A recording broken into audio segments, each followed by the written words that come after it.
Hey guys, so I'm in bed, just finished watching Poltergeist, and then all of a sudden I see this Pentagon live disclosure. So I hopped out of bed and let's check it out. It's live, but I'd like to rewind it.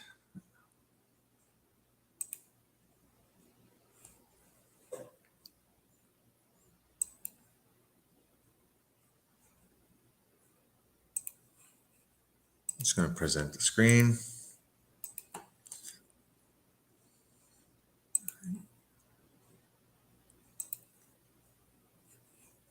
All right, so I don't know how long it's been going on, but what I'd like to do is just rewind it. I hope the intro isn't too long.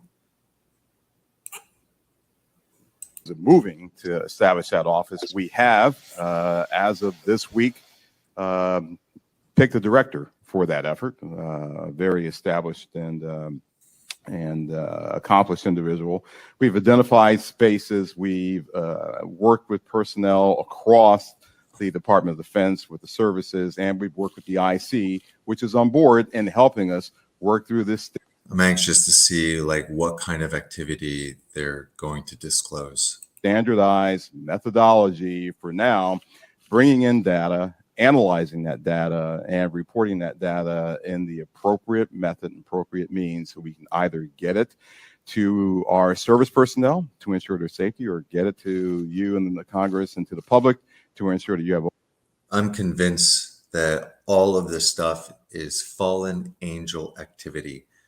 I don't think these are intergalactic or extraterrestrial. This is interdimensional beings, and I think they're malevolent. Oversight to what we're doing. So, chartered by the Secretary of Defense, standardized, and really a methodical approach. It's something that we're doing that has not been done before. Can we get some kinds of assurances that your analysts will follow the facts where they lead and assess all hypotheses? Absolutely. So now the question is this just all a show? You know what I mean?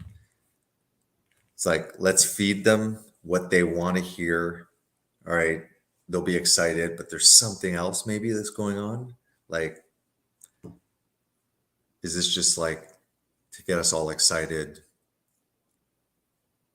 We're open to all hypotheses. We're open to any conclusions that we may encounter. All right, the conclusion is, guys, end of the show. It's fallen angels. Quickly, before I pass it to the ranking member and Chairman Schiff, I want to thank you both for taking the time, and I had a good time meeting with you last week, Director Moultrie, Undersecretary Moultrie. It's fair to say that you are a science fiction fan. Is that correct? It is fair to say that I am an inquisitive mind who has spent 40 years in the intelligence field and has focused on both science and science fiction. That is fair. Could you tell us about it? Yeah, well, look, my generation grew up looking at space sagas and the Apollo program. So all of us who grew up in the 60s were just thrilled by watching our first astronaut land on the moon. That was a momentous occasion to people who were of different generations. Some of them didn't believe that it happened. I still have relatives and friends who don't believe it happened, right? Science fiction to them. But so my wife at one point, she used to smoke. So she'd often get up at around 3 o'clock, go downstairs, have a cigarette. She said that there was a white orb, not super high, and it was actually quite low, close to like the light post. And she said that orb just stayed there like for an hour. I was like, seriously, Michelle, you didn't wake me up? She said, I didn't want to wake you up. I was like, big floating unidentified orb there for an hour. But, you know, she really wants me to get my beauty sleep. But to us, it was, no, that's the progress that we've made. And so I was enthralled by that, and I've taken that to heart. I enjoy. Just woke, well, I called my brother. I don't know if he already knows this. Maybe this, I don't know. So I was calling him, it's 1 a.m, gave a few rings and hoping he'll call back, because I don't usually follow this kind of stuff. And it just popped up. So it's too bad Bruce isn't here. The challenge of what may be out there. I have mentioned to you that, yes, I have followed science fiction. I have gone to conventions, even. I'll say it on the record. Got to break the ice somehow. But, I have done that, right? But there's nothing wrong with that. Don't necessarily dress up, but I do, I do believe that it's important to show that the Department of Defense has, we have character, and we're people just like you, just like the American people. We have our inquisitiveness. We have our questions. We want to know what's out there as much as you want to know what's out there. We get the questions not just from you, we get it from family members, and we get them night and day, not just in committee hearings. So finding what's out there is important, but first and foremost, it's important for us to do that so that we can ensure that our people, our personnel, our aviators, our bases and installations are safe. And then that curiosity factor is something else that we just want to know, because that's the human race. It's just, that insatiable desire to know. Thank you. You remember Ronald Reagan, his speech that said, "I think that if there was an unknown force from within the universe, that all our differences would disappear." So is this like, down the road, aliens come? I think is a great deception. I don't think that they're galactic brothers. I think they're interdimensional. And I also think that back in, the days in ancient antiquity, these massive statues of giants. Now, people would say, well, it's because they're kings, so they'd make it big symbolically. But we see, especially in Egypt, all throughout cultures, in China as well, dragons, giants, and we see mythology all over the place. We see the serpent everywhere, right? Quetzalcoatl, you look at the Mayans, look at the dragons and snakes and winged serpents in Chinese culture and stuff like that.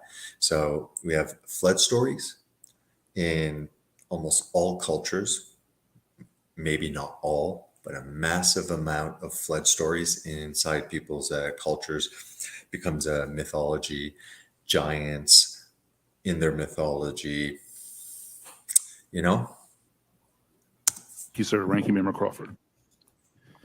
Mr. Moultrie, you said you don't necessarily dress up. That wasn't a real strong statement. Gentlemen, thank you for being here today. We appreciate it. And thank you, Mr. Moultrie, for breaking the ice the way you did. Appreciate that. The inability to understand objects in our sensitive operating areas is tantamount to an intelligence failure that we certainly want to avoid. This is not about finding alien spacecraft, but about delivering dominant intelligence across the tactical, operational, and strategic spectrum. So my question is, how can AIMSOG lead to prevention of intelligence surprises? Sure, I'll start with that. So the goal of our effort is to integrate it into what we already do on a normal basis, which is look for the unknowns. Look at CERN, for example, the Hadron Collider. There's a statue of Shiva, okay, the destroyer of worlds. The opening of CERN, this opening ceremony was satanic. You could literally see in the opening ceremony of CERN this portal opening up. This unholy trinity flying through, goat heads, science and religion combined. It seems that, okay, we can look out there, but the minute we start going deeper into matter all of a sudden, everything kind of sounds like spiritual. They start using spiritual words. The what is it? The D wave, that quantum computer. The guy's like talking. The guy that created it. Oh, it's like an altar to an unknown god. There's like a heartbeat, and he says that there's like they're sending something out, but there's something else communicating with them. Uh, some wacky stuff. Don't forget that there's a prophecy that Jesus gave, and he said, like, when will you come back? When the second coming? He goes, as in the days of Noah, so will it be at the coming of the Son of Man. If Christians are not knowledgeable about the first book of Enoch, and it's not a heretical book, Jude quotes it in the New Testament. So it wasn't it wasn't canonized. It is canonized in the Ethiopian Bible. It's in there. For some reason, I think it's the language that it was written in, the criterias for what they decided the criteria, it didn't make it. But it is an intertestamental book. It's not fraudulent. And the people at the time of the apostles, disciples, Jesus, were aware of this literature and took it seriously. Jude took it serious enough to quote it in his epistle. As you stated in your opening remarks, across all domains. So we've been doing this for decades. We've been looking at the space domain, looking at space objects, looking at space weather, looking at space phenomenon. We've been looking at things in the air domain, and we, as you know, and I'll talk more about this in classified session, but we have a very concerted effort to understand adversarial platforms and adversarial developmental programs, and we do that also in the ground domain. And of course, we're very interested in what happens in the underwater or sea domain, if you will, subsurface domain. So, if there are objects that are aviators or air crews are encountering in this air domain. Look at how many moon in the occult. Moon is really big. So you got my brother Bruce looking at activity on the moon. Now, I don't see any like flying saucers. I don't see any metallic looking things. I see basically orbs, lights.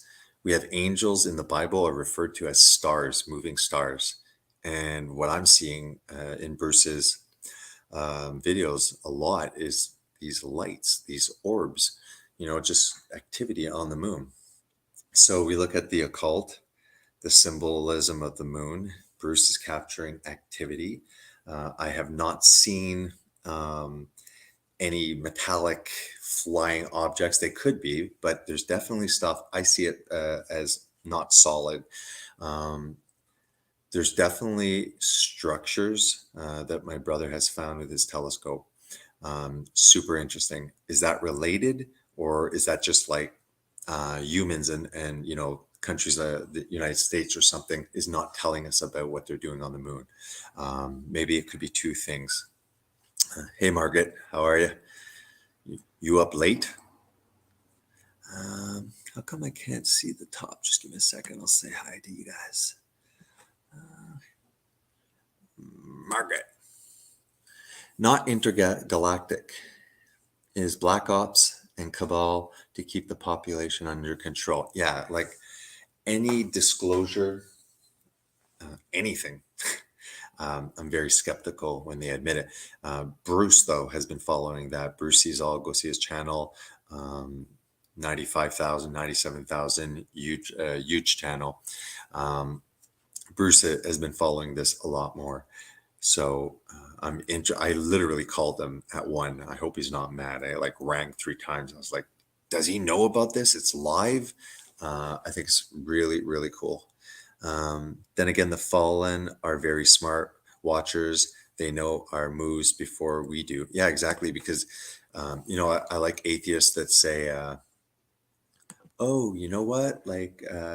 you guys are atheists too. You don't believe in Zeus, you don't believe in this, this, this. There's just like one God, but in a way, you're atheist when it comes to all of these other mythological. And I'm like, no, no, I'm a foolish, crazy Christian. Actually, those are like fallen angels. Those are like Nephilim hybrids, and all of the mythology. Yeah, it does become mythology, but it's based on something.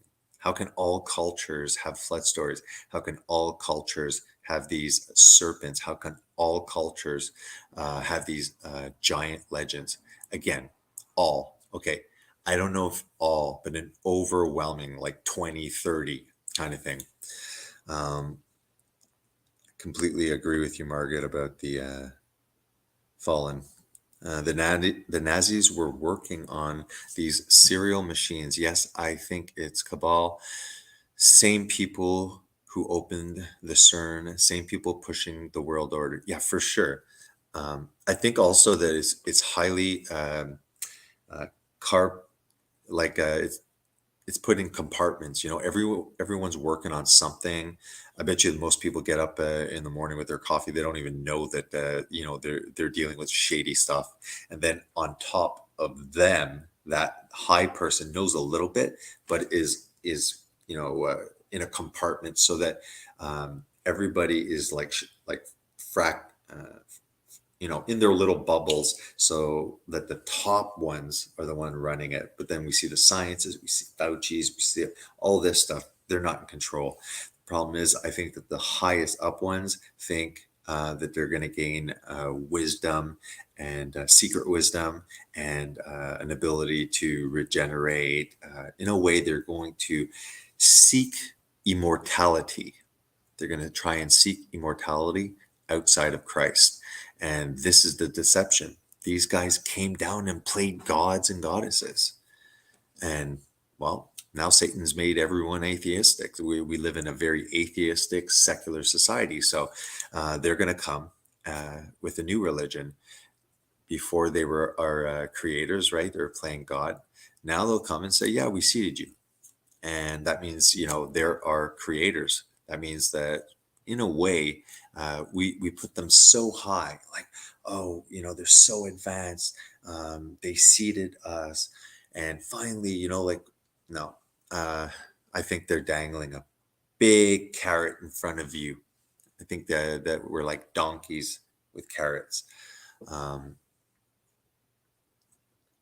I mean, in Revelation and stuff like that, it's like there's some weird, like there's some crazy stuff. Yes, I understand that it's apocalyptic. There's hyperbole. There's symbolism. There's 300 allusions back into the Old Testament. So for sure, but it's very clear that massive world events like earthquakes and volcanoes are drinking water and stuff becoming contaminated. But there's like some really weird stuff like demons and stuff like that, locusts with like human face and long hair, and really wacky descriptions. And I don't think it's fairy tale. I think that CERN just might be that portal.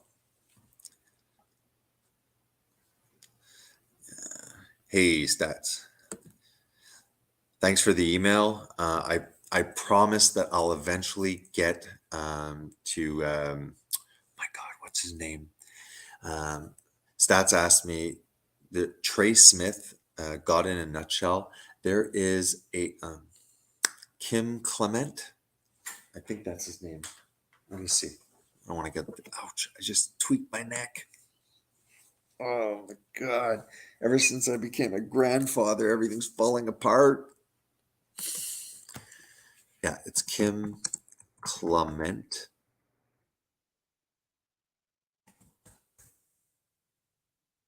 I'm going to show this. Stats wanted me to look into this. I'm kind of really busy with family and stuff like that. I'm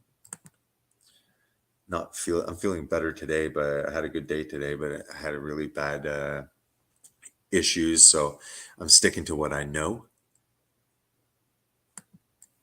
Here you go.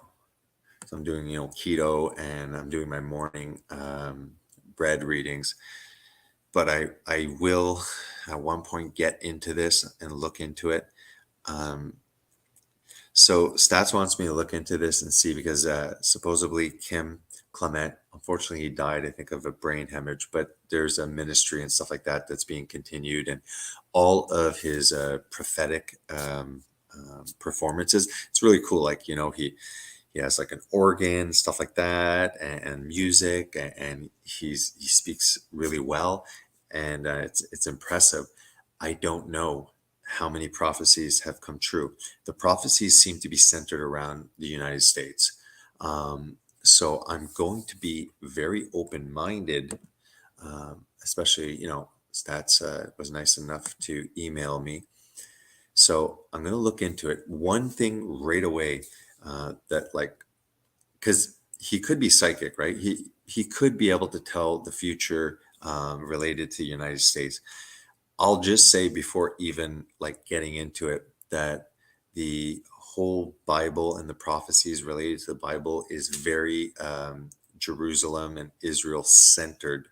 The whole Bible, all of this huge battle and stuff, it's still happening in God's promised land, and all of the Muslim and Islamic states all around it. So a lot of this stuff is going to be happening right there in the Middle East. But I mean, when we're talking about the beast system and stuff like that, that's going to involve all nations. So we'll see where we are with that. Why sleep it off? Think it might be the eye drops. Hey, my name. What's up, dude? Dude or dudette? I've seen metallic flying objects. They are called airplanes. Good one. Dogma, etc., I think, are demons. Bigfoot is another race. Yeah, like if you look at Margaret into demonology, we're gonna have to get back to that live thing. If you look into demonology, there's some demons that are actually described that look pretty close to Bigfoot. They're demons, but they're covered with hair. So again, it's like, that's why I'll look at alien documentaries. I'll look at Bigfoot and stuff like that. It's just that I'm not coming to the same conclusion as them. For me, it's, you know, I've drank the Kool-Aid, so I really do believe that God created angels, a heavenly family, and he wanted to create an earthly family as well. I don't believe that there's any other beings created, because God would have told me in the Bible. Stupid Christian, I know. But that's just the lens I'm looking through. And it seems to fit. It says even Satan can appear like an angel of light. So demons can read your mind. Okay. They can manifest depending on their strength. They can manifest in the world. They can look like objects. Probably they can definitely manifest themselves. I think that there's, you know, people doing the occult, possibly like negativity, very toxic home and stuff like that. These beings can, you know, can join in, can move in.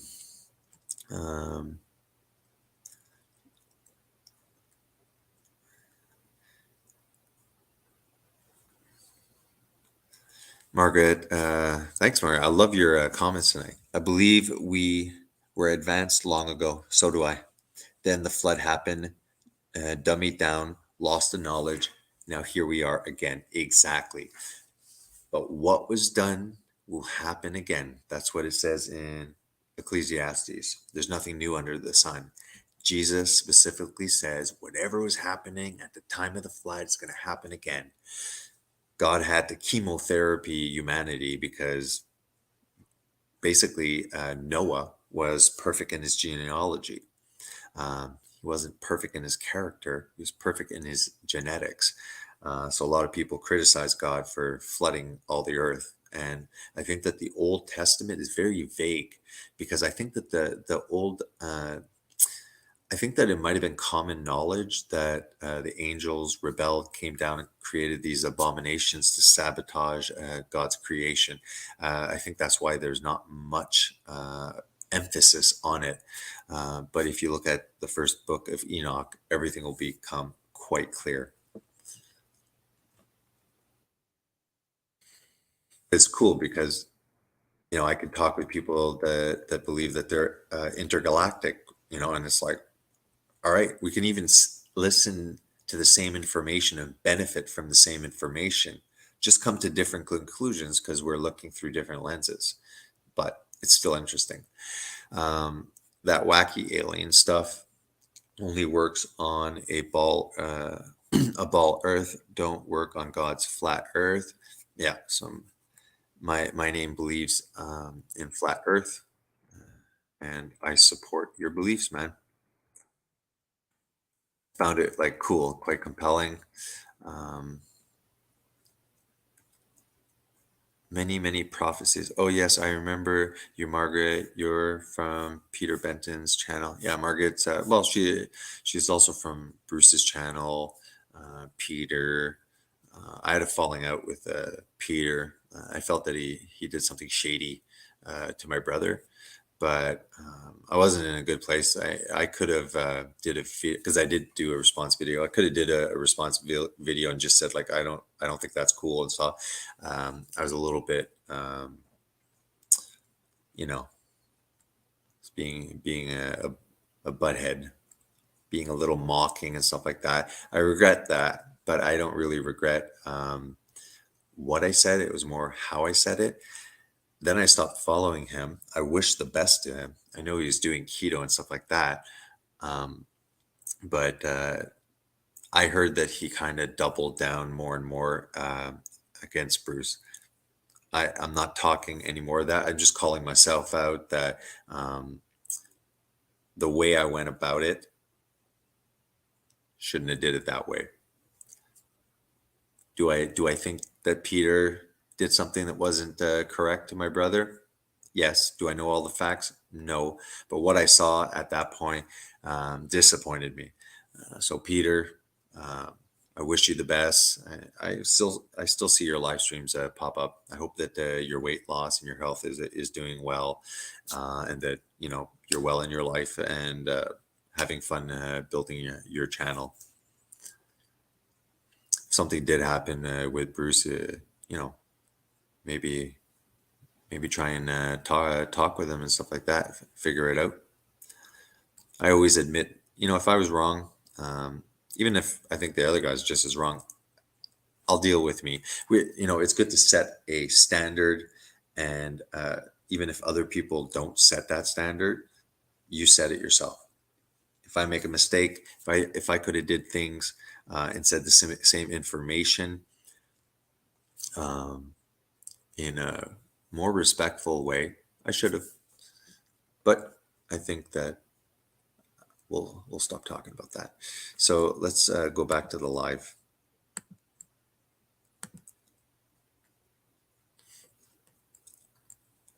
Incredible Pentagon.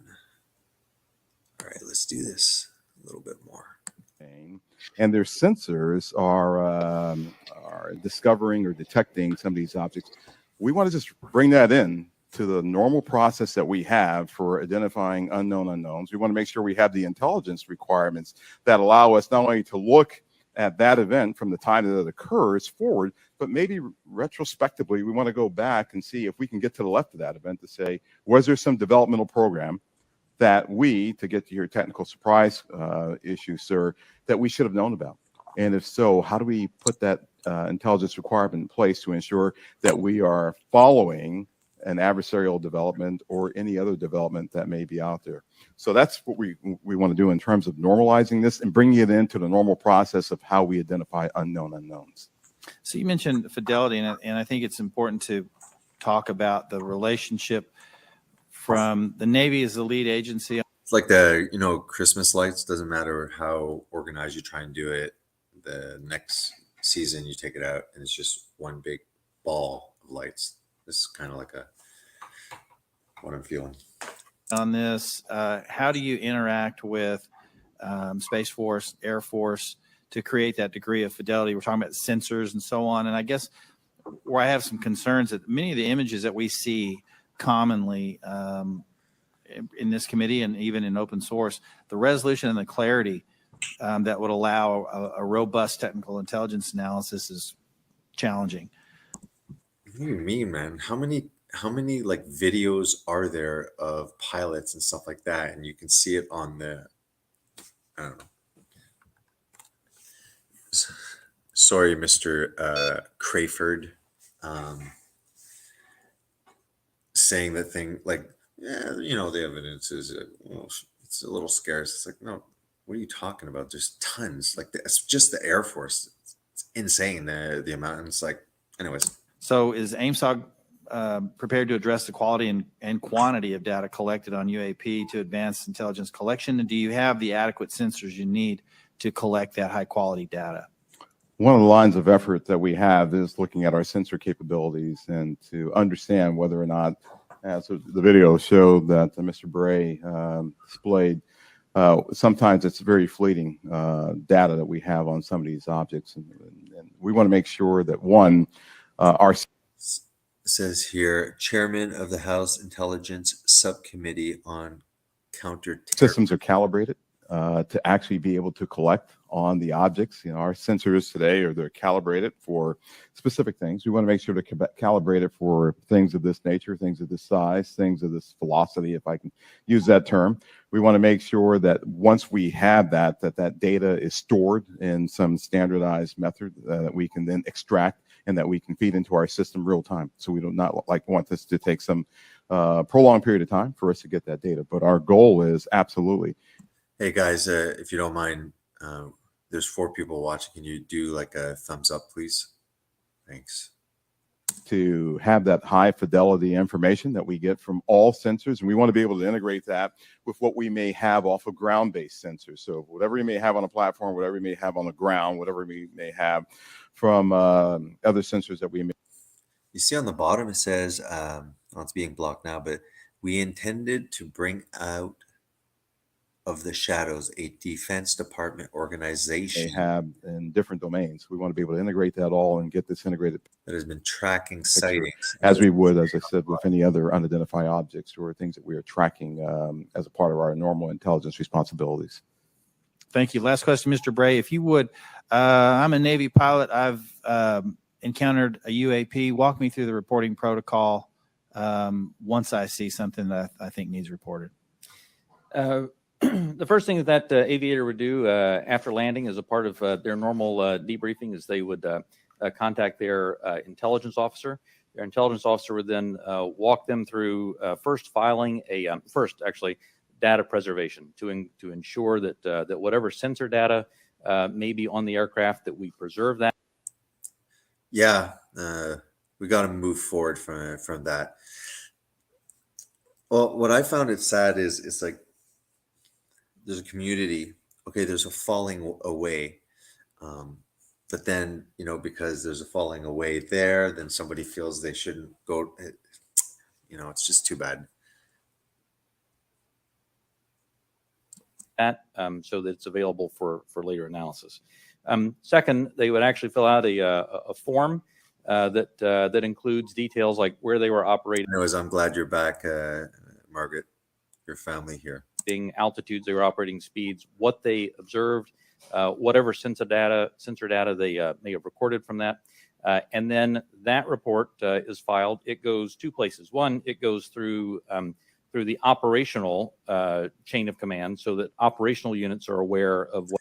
Stats asked, does the Bible say Earth is flat? Well, I know that who's the one that all of a sudden realized that it's not the sun revolving around the Earth? Was it Galileo or something like that? I'm not good at that stuff. I'm just completely ignorant when it comes to anything astronomy and stuff like that. But I know that almost all of the previous cultures believed in some kind of flat Earth. Looking at the Bible, it's quite possible that worldview, don't forget that, God is writing through people under the inspiration of the Holy Spirit. And really the flat earth and stuff like that is not the main thing that God wants us to know. So I have to look into that. It's quite possible. It can be interpreted that way for sure. We'll look into that, okay? We'll check it out. My name's like UAP, unidentified airplane. What's being observed, and also to the UAP task force, so that they can take that data, database it, and quite often have individuals from the task force contact the aviator and ask them additional questions if there were things that weren't clear in the report. That then goes into a database where we begin to compare it with other observations that we have. Again, comparing for locations, comparing for altitude, speeds, shapes, if any RF emissions were detected from the platform, all of that, so that we can try to reach some conclusions on that. Thank you. Yield back. Gentleman yields back. Chairman Schiff.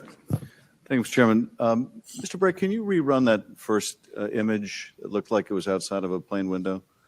And if you wouldn't mind going up to the screen and tell us what we're seeing. Not that you can necessarily tell us what we're seeing, but Right. Explain what we should be looking at in that first image. Absolutely. And Alexi, what I'll ask is if you can stop it at a certain point.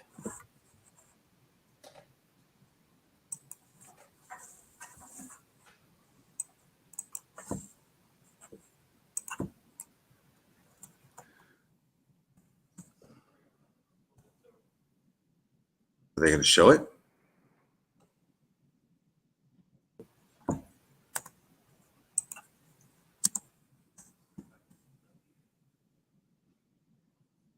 I press pause. Sorry, guys.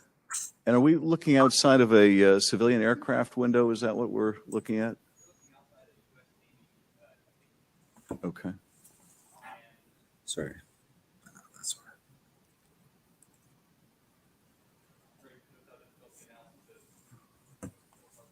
Let me know in the chat if ever there's an issue with the screen share. I saw my brother's stream pop up. Giants. I love that topic. And here I am. I see Bruce and the title's Giants, and I jump up. I'm like, how dare he not invite me? I still have to watch it.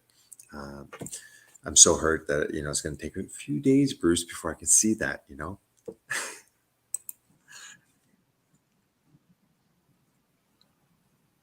What are we looking at?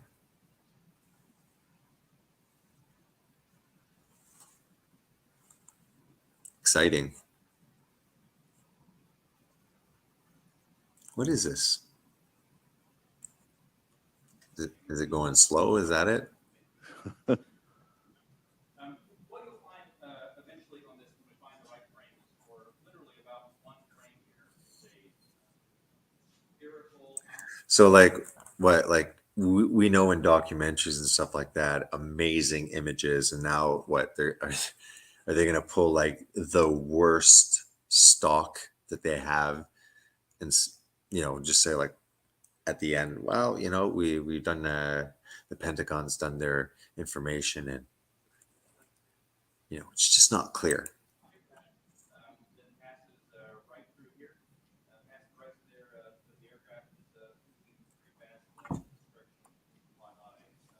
Horrible sound.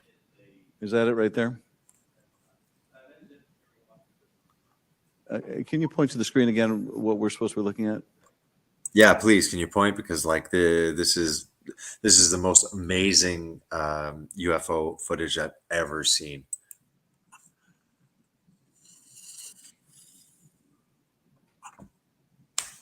What a joke.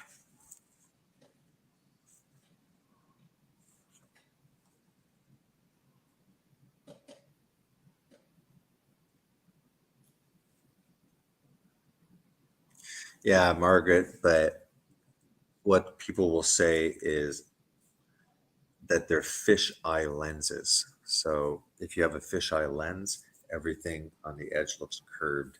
That's pretty much somebody who believes in flat Earth. That's what they believe. It's like, oh, it's a fisheye lens. Not to mention, like, they're just like, oh, it's a conspiracy, right? Um, Okay, if you could stop that frame. That's not the one. That's not the one.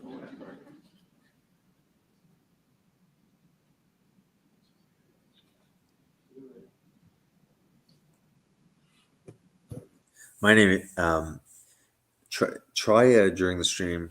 Like, you don't have to during the stream. Maybe you just want to chill out and relax, but throw us out some of the flat Earth verses.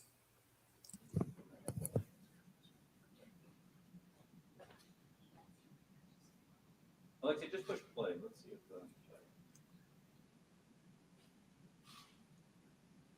Here's what you'll see coming up right here is there it went. Now back up. What? Spherical object right here. It zooms by the window right in this area right there. Guys, do you think this is like the crappiest example of UAPs? Tell me in the chat. Is this riveting, or are you blown away by this disclosure?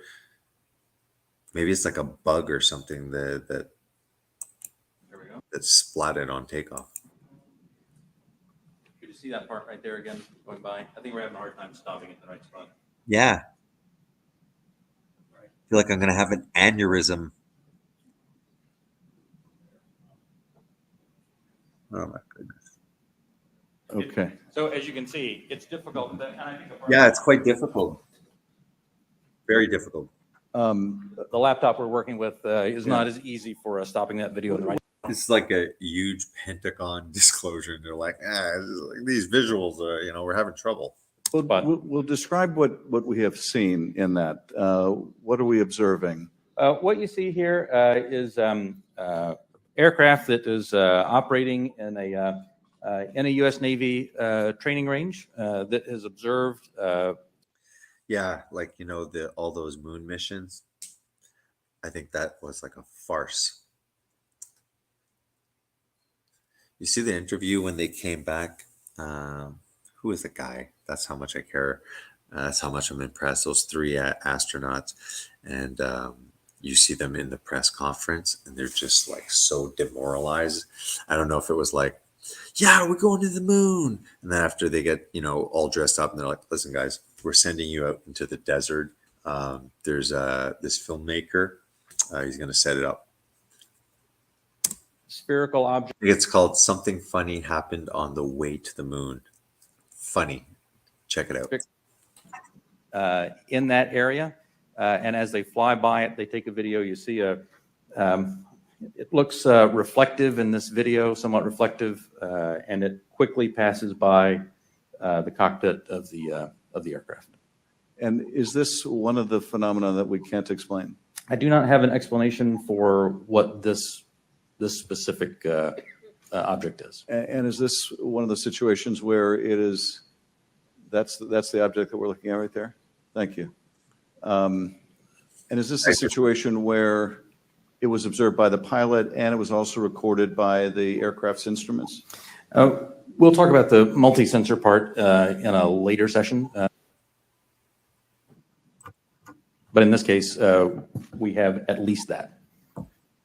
In the Director of National Intelligence 2021 unclassified report, the ODNI reported 144 UAPs between 2004 and 2021, 80% of which were recorded on multiple instruments. And I take it with respect to some of those, you had pilot. I'm really anticipating, at least, you'd expect a lot of footage here being shown.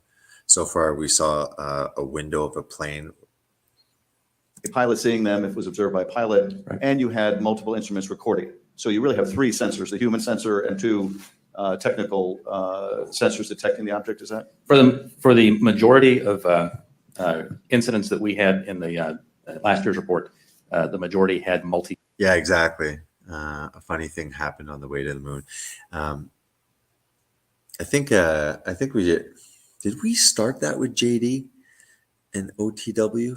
Or I think we were planning. I think it's when we started looking with OTW and this flat Earth documentary wanted to go through it. JD, was like, the person that was going to like debunk it. So it would have been interesting. We didn't continue, but to my knowledge, JD as well doesn't think that NASA got to the moon at all. Some shady stuff. Even the space station, stuff like that, really looks green screen. There's errors. Like there's people have done compilations of the space station, like harnesses or just weird things, that make it look like it's made up. The sensor data. When I talk about the 400 reports that we have now, that number will certainly go down because a lot of those new reports that we have are actually historic reports that are narrative based.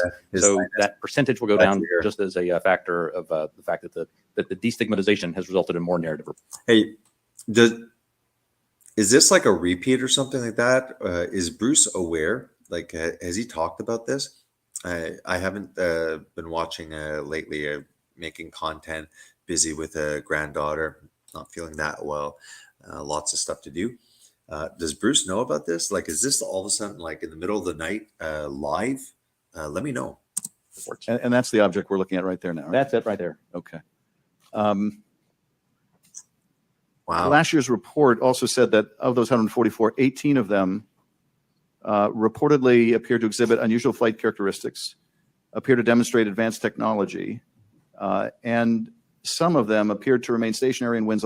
So that's the thing with the angels, right? If you look at the first book of Enoch, not only, they were, the angels came down, made it with the women, created abominations. These became the Nephilim, very giants, basically of high, very high stature. You could imagine the amount of calories that's required for these abominations, and eventually they just were devouring the land. It says in the Bible, they started to eat humans. Some wacky stuff. Aloft, move against the wind, maneuver abruptly, or move at considerable speed without discernible means of propulsion. That's pretty intriguing. And if you're able to answer this in this setting, are we aware of any foreign adversary capable of moving objects without any discernible means? Yeah, so in the first book of Enoch, they were doing all this stuff, but they also, the fallen angels, that is, taught man all sorts of stuff. Now it talks about, some stuff. I'm sure it's not complete, but like Margaret said, that people were very advanced. I mean, there's some archaeological finds and stuff like that with advanced technologies, like, either fossilized or something like that. So indeed, yes, I believe that when the angels rebelled, they came down. Yeah, they wanted to make their own offspring, but they also wanted to be worshipped as gods. But they were angels. And when an angel falls, they become demons. It's just, that's what the Bible started calling fallen angels, demons. And but evil spirits are actually biblically, the Nephilim, when they die, they become the evil spirits. Means of propulsion. I think I would, without discernible means of propulsion, I would say we're not aware of any adversary that can move an object without discernible means of propulsion. The question then becomes, in many of these cases where we don't have a discernible mean of propulsion in the data that we have, in some cases, there is likely sensor artifacts that may be hiding some of that. There's certainly some degree of something that looks like signature management that we have seen from some of these UAP, but I would caution. I would simply say that there are a number of events in which, Trying to read the comments, and like there's this like heart symbol right in the way. we do not have an explanation, in which, and there are a small handful in which there are flight characteristics or signature management that we can't explain with the data that we have. We'll continue. Those are obviously the ones that are of most interest to us. Earlier, when we asked about how you avoid technological surprise, the biggest way you avoid technological surprise is by collecting this type of data and by, importantly, calibrating the assumptions that you go into with how you do that analysis. I'll tell you, within the UAP task force, we have one basic assumption, and that is that generally speaking, our sensors operate as designed. And we make that assumption because many times these are multi-sensor collections. We make no assumptions about the origin of this or that there may or may not be some sort of technology that we don't understand. That's, I think, the key to avoiding technological surprises, by calibrating those assumptions. And finally, with respect to the second two videos showing the small triangles, the hypothesis is that those are Margaret, I'm punching commercial in. drones that, because of the use of night vision goggles, appear like triangles. Is that the operating assessment? Some type of drone, some type of unmanned aerial system, and it is simply that light source resolves itself through the night vision goggles onto the SLR camera as a triangle. And have we, in order to prove that hypothesis, flown a drone and observed it with that same technology to see whether we can reproduce the effect? I tried to text Margaret, this guy. She texted in the chat. It's not letting me do anything.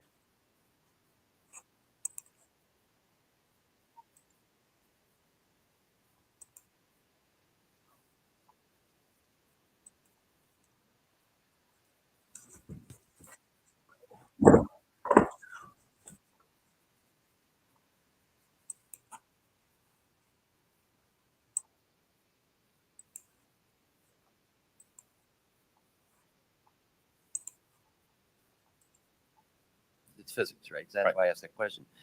Yes, Are we indeed moving? Yep, physics. capable, or have we made any breakthroughs, or anyone made any breakthroughs to be able to cite something and make some determination at all of its composition, whether it's a solid or a gas? Is there any such capability? From Not asking what, I'm just right from some of the returns, I mean, it's clear that that the majority, but it's clear that many of the observations we have are physical objects from the sensor data that we have. Well, gas is physical, is a physical object. It can be, and so, and you see where I'm going with this. I'm trying to determine what it is we're looking at. So if we can decide if something is a solid or a gas. Because I've seen like these UAPs and stuff like that, almost like they're manifesting, and it's like they're popping in and out of the dimension, and they're trying to create shapes. So I really think that it may appear solid, but it's really interdimensional. You know, I mean, there's chariots of the gods in Hinduism. All of these demigods, stuff like that, were driving vehicles and stuff like that to a certain extent. Who knows, you know? I mean, obviously, if CERN and all of these idiots way up there, obviously, they're interacting with them. Transhumanism. They're probably promising us, you know, an upgrade and immortality, but also technology. Now, they did this in the past, and they're going to do it again. So it does make sense that even if something looks metallic, a high, you know, a technology that defies our physics, like why can't these dimensional beings have these material things? You know, maybe they're able to materialize it. I don't know. I'm just throwing it out there. Gas, and if there have been any conclusion on its capabilities, like its capabilities of movement, of turning, going, you know, 180 degrees or 90-degree turn, anything along that line that we've been able to determine. Within the, and again, I should point out that you know, that there is not a single explanation for UAP. There are a lot of different things that are unidentified aerial phenomena. Basically, we really don't know much on that. That's all I'm trying to get at. And I'm pleased that you have protocol right now for our military. Listen, my name, I can talk to JD from Garland Farms. And if you have a documentary, if you want to come on another stream, you can do that just about that. And, you know, you can go at it. But yeah, like I'm staying neutral. I don't want to make a claim like, no, you're wrong. I don't know. I watched the documentaries. super interesting. I'm a curious guy. I'll watch everything and anything. But I'm not dying on that hill. If you want to come on, but you're going to watch it with JD questioning and trying to be the devil's advocate, Okay, but are there offer stands. any non-military reports coming forward of similar events, or is it all coming from military? The UAP Task Force has a very good working relationship with the FAA. They have very good working relationship with other parts of the U.S. government so that we can ingest reports from. Do we have from any those sources. reports non-military? Yes. Thank you. That's my question. And do we need to put out protocol for civilians that may be in that arena, like through FAA? Do you think that would be appropriate and helpful? I think standardized reporting, without a doubt, is key to helping us get to ascertain what some of these are. I think it would be important as well. Do we? There are other people besides the U.S. that have. Yeah, over here. So if you look at over here, just like Google angels as stars, in biblical imagery, stars are symbols of angels. Revelation 12:4 suggests that Satan coerced a third of these great beings to choose to submit to him and follow him in resisting God himself, as well as the outworking of his purpose in us. Stars in the Bible often symbolize angels. In Job 38:7, the morning stars sang together and all the sons of God shouted for joy. So sons of God, okay. Sons of God are angels. In Hebrew, it's Bena Ha Elohim. And Elohim isn't the name of God. Elohim is basically if your abode or your habitation is in the spiritual realm, then you are an Elohim. So disembodied spirits, evil spirits, angels, Yahweh himself are Elohim. So you could say, because God, Yahweh is a spiritual being. So sometimes you'll see in Jerusalem translation, Yahweh Elohim. So you could say that Yahweh is an Elohim, but there's not one Elohim that is Yahweh. So anyways, just like, why are they symbolizing as stars? Because that's what I'm seeing. I'm seeing a bunch of stars, a bunch of moving stars, orbs of light. And I think it is the Bene Ha Elohim, the fallen angels that are the sons of God, but now they're demonic. And I think that the gray aliens and the sightings and stuff like that, even the reptilian that they call shape shifters. Just a minute. Yeah, I think that the reptilians and stuff like that. If you look at there are different forms of angels. You know how like most of the angels have like wings and stuff like that. You see it in like Catholic churches and stuff like that. They're often female. I'm not going to get into why are angels only men, but it seems to be that in the nowhere in the Bible is there a female angel. Are there some? I don't know, but they're not interacting. They're nowhere to be seen in the Bible. I have no stake in it. I'm just saying that that's what it seems to be.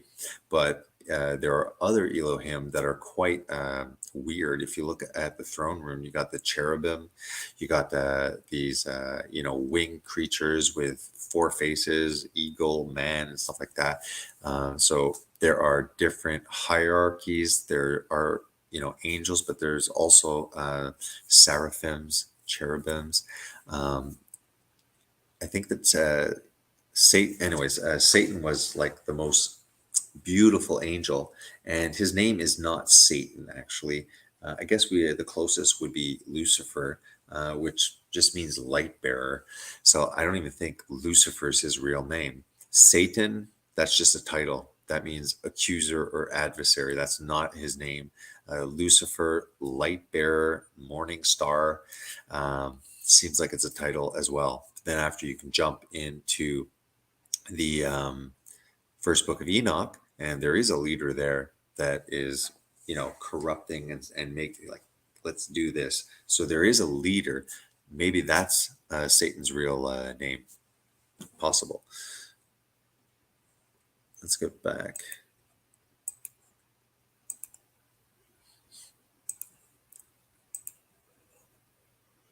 Had these experiences and reported them.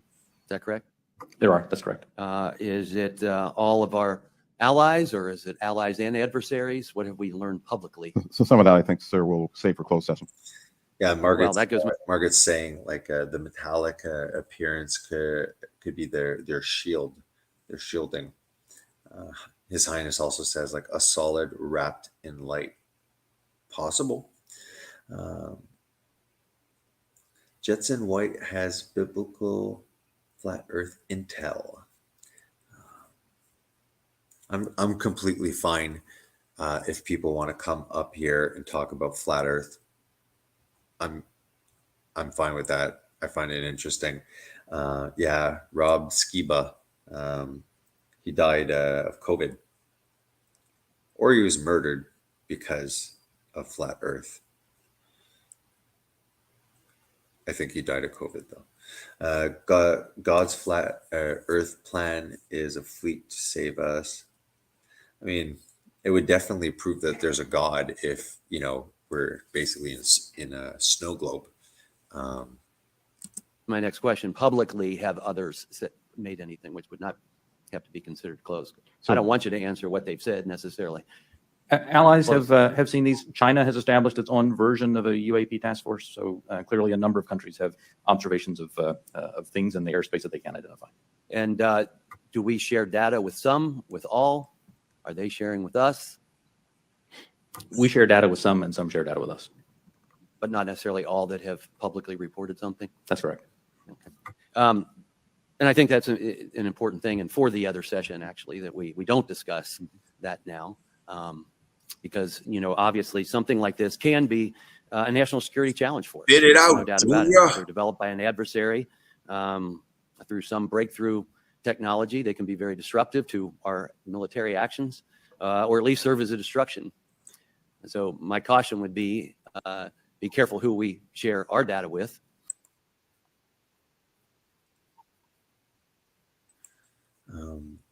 Yeah, Margaret was saying, man, maybe the angels have no gender. In the Bible, they're men. There's no female angels that descended and had sex with men to form abominations. It was the sons of God descended onto the daughters of man and bore children, great men of renown. There were giants in the earth in those days and also after the flood. These are the Nephilim. And from the very start, the angels are referred to as sons of God. So now, doesn't really matter the angelic, gender and stuff like that. What's important is that the Bible says that through Christ, those who are made fit to enter the kingdom of God, male and female. Okay, so now there will be sons and daughters of God. So, if you think it's kind of sexist and stuff like that, I'm just saying what the Bible says. They're dudes, but it doesn't really matter because God worked out salvation and men and women in the kingdom. There's nobody's above anybody else. We're all like Christ. He's loving enough to and humble enough to say that he considers us brothers and sisters. So anyways, there are sons and daughters at the end. Okay. Who cares about the angels? We're higher than the angels. The angels are here to minister for us. The angels are here to serve those who will be entering the kingdom of God. So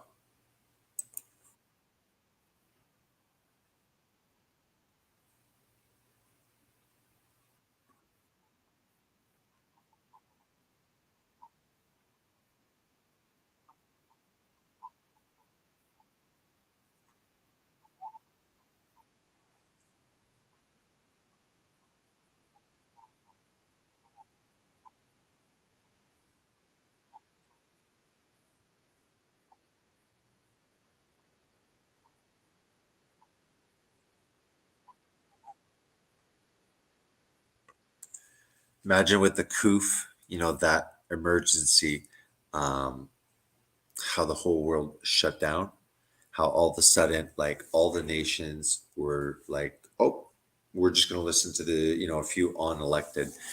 They could create another crisis, a danger possibly. And what is that? Is it blue beam or something?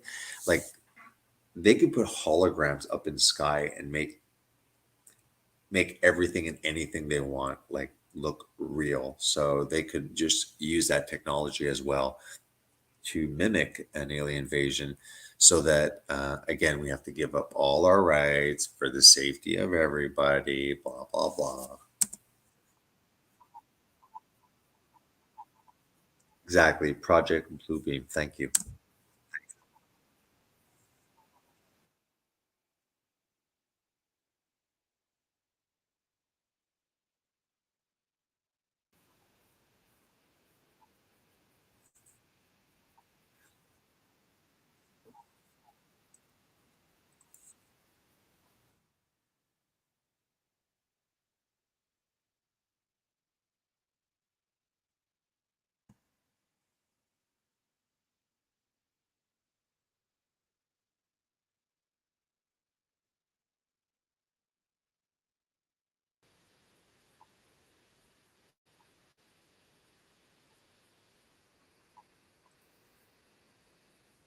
Sorry guys. um Changing the subject briefly for Margaret. Check this out, Margaret. I'm gonna share screen.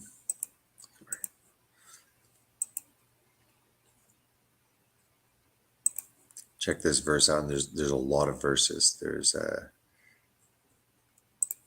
look at this weird verse in the New Testament. It is for this reason that a woman ought to have authority over her own head because of the angels. It's a fancy way of saying that they should cover their head because because of the angels. What do you mean? I can show some more talking about the angels doing what Sodom did. So literally, so they knew about this. It's like, why did they say that you should cover your hair?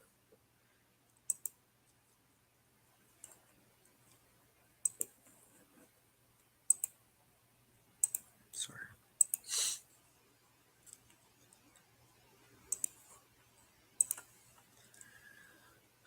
What does, because the angels refer to, why does Paul tell women to cover their hair?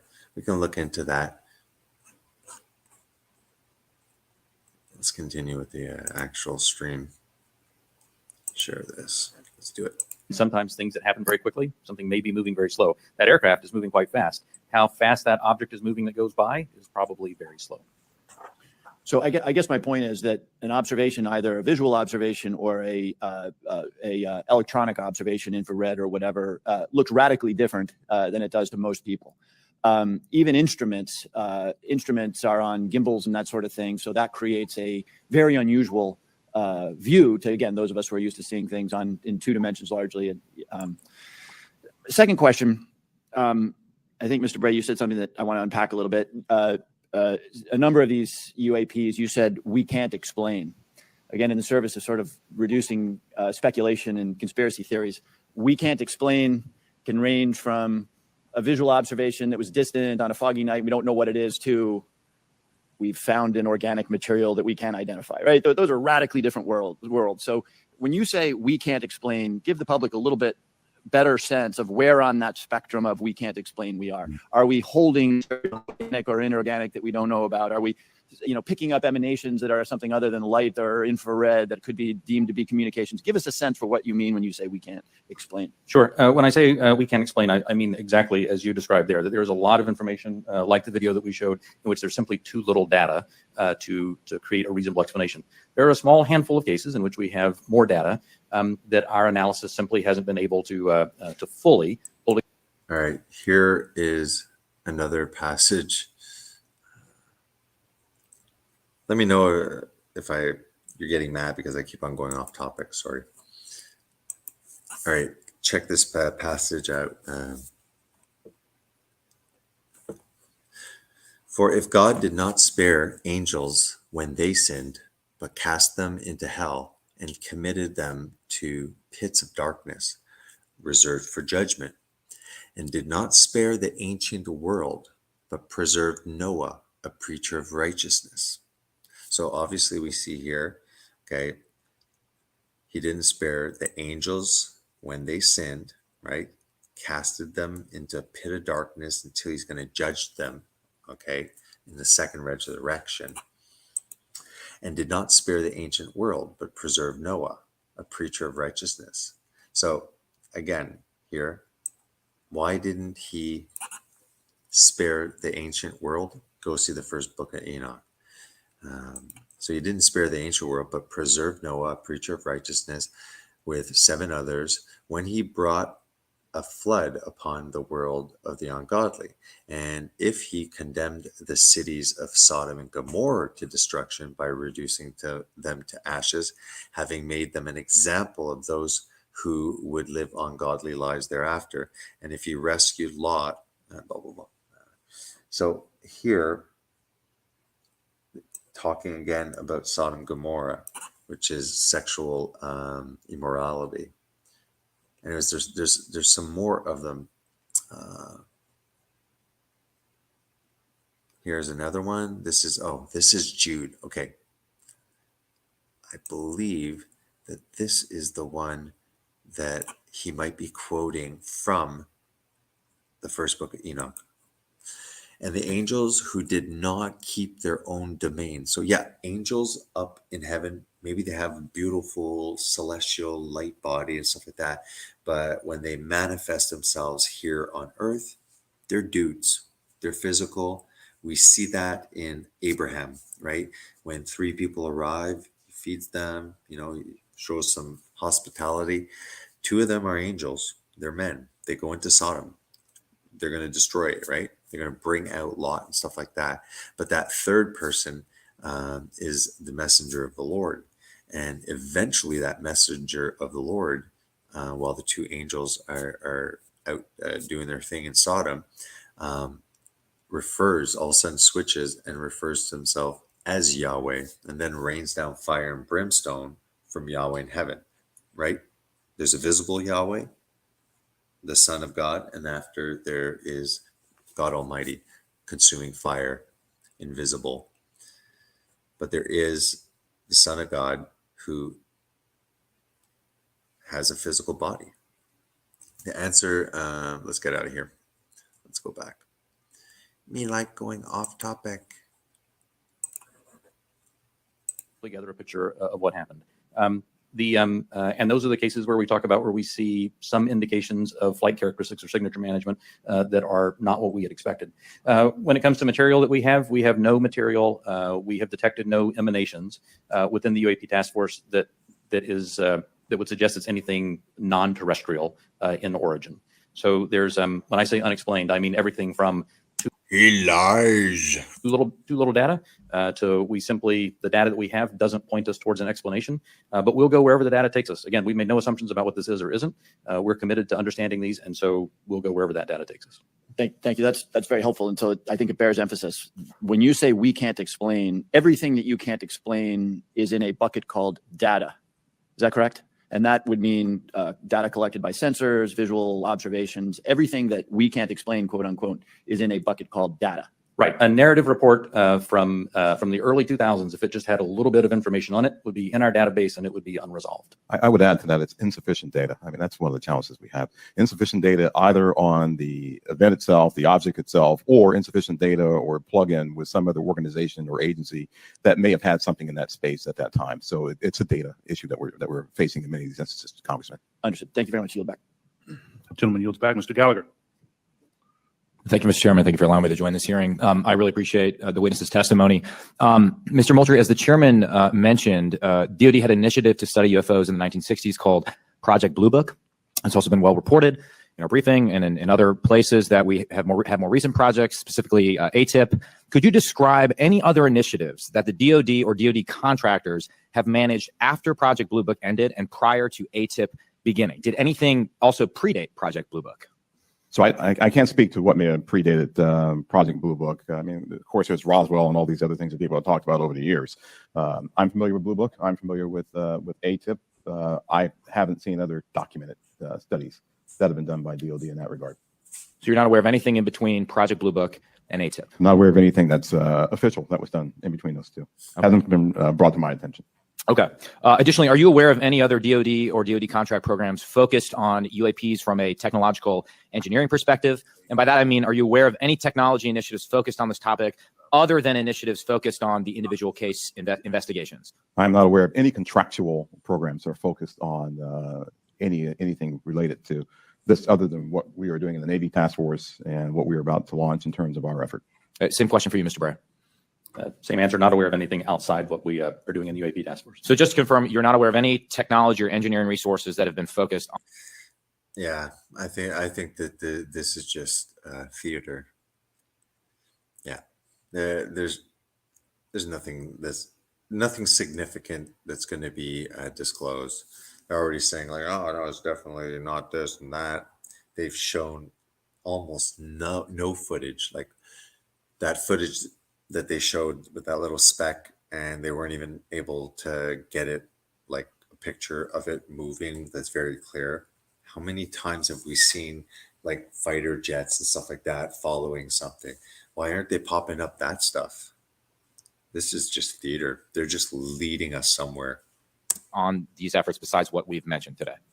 Once again, I'll say no contractual or programmatic efforts that are involved. The reason why Just press thumbs up. There's 7 people. I'd appreciate it if you press thumbs up. I qualify Explain. that way. Yeah, let me qualify it that way. I can't speak to what people may be looking at in the department. Somebody says, I'm looking at something that may be unidentified, and I can't speak to that. I speak to official programs that we have on the record. It's also been reported that there have been UAP observed and interacting with and flying over sensitive military facilities, particularly not just ranges, but some facilities housing our strategic nuclear forces. One such incident allegedly occurred at Malmstrom Air Force Base, in which 10 of our nuclear ICBMs were rendered inoperable at the same time. A glowing red orb was observed overhead. I'm not commenting on the accuracy of this. I'm simply asking you whether you're aware of it and whether you have any comment on the accuracy of that report. Let me pass that to Mr. Bray. If you've been looking at UAPs over the last 3 years. That data is not within the holdings of the UAP task force. Okay, but are you aware of the report, or that the data exists somewhere? I have heard stories. I have not seen the official data on that. So you've just seen informal stories, no official assessment that you've done or exists within DoD that you're aware of regarding the Malmstrom incident? All I can speak to is what's within my cognizance of the UAP task force, and we have not looked at that incident. Well, I mean, it's a pretty high-profile incident. I don't claim to be an expert on this, but that's out there in the ether. You're the guys investigating it. I mean, Good pickle. Jason got a pickle. Jason got a pickle. Jason got a pickle. Hey, hey, hey, hey. who else is doing it? If something was officially brought to our attention, we would look at it. There are many things that are out there in the ether that aren't officially brought to our attention. How would it have to be officially brought to your attention? I'm bringing it to your attention. Sure, This is pretty official. Sure. So we'll go back and take a look at it, but generally there is some. So far, the highlight of this whole thing is the pickle. Authoritative figure that says there is an incident that occurred. We'd like you to look at this. But in terms of just tracking what may be in the media that says that something occurred at this time, at this place, there are probably a lot of leads that we would have to follow up on. I don't think we have resources to do that right now. Well, I don't claim to be an authoritative figure, but for what it's worth, I would like you to look into it. And Sure. if for another reason, you could dismiss it and say this is not worth wasting resources on. Will do. And then finally, Exactly, Margaret. She says they are so compartmentalized. I wanted to say that. I don't think my brain's smart enough to compartmentalize. Now I can say it. are you aware of a document that appeared around 2019, sometimes called the Admiral Wilson Memo or EW Notes Memo? I'm not. You're not. I'm not personally aware of that. Okay. This is a document in which, again, I'm not commenting on the veracity. I was hoping you would help me with that, in which a former head of DIA claims to have had a conversation with the Dr. Eric Wilson and claims to have sort of been made aware of certain contractors or DoD programs that he tried to get fuller access to and was denied access to. So you're not aware of it? ever since I started eating pickles, like half the people left. No. Unaware conversation. In my 10 seconds remaining, then I guess I just would ask Mr. Chairman unanimous consent to enter that memo into the record. Without objection. Thank you, Mr. Chairman. Appreciate it. Mr. Krishnamurthy. Thank you, Mr. Chair, and thank you to both of you for appearing today and for your public service. First question is, there have been no collisions between any U.S. assets in one of these UAPs, correct? We have not had a collision. We've had at least 11 near misses, though. And maybe we'll talk about those 11 near misses or any place where there's close proximity. I assume, or tell me if I'm wrong, there's been no there's no communications or any kind of communication signals that emanate from those objects that we've detected, correct? That's correct. And have we attempted to communicate with those objects? No. So we don't even put out a alert saying, U.S. Identify yourself. You are, within our flight path or something like that. We haven't said anything like that. We've not put anything out like that. Generally speaking, for example, in the video that we showed earlier, it appears to be something that is, unmanned, appears to be something that may or may not be in controlled flight. And so we've not attempted any communication with that. Okay. So, and I assume we've never discharged any armaments against a UAP, correct? That's correct. How about wreckage? Have we come across any wreckage of any kind of object that has now been examined by you? The UAP task force doesn't have any wreckage that isn't explainable, that isn't consistent with being of terrestrial origin.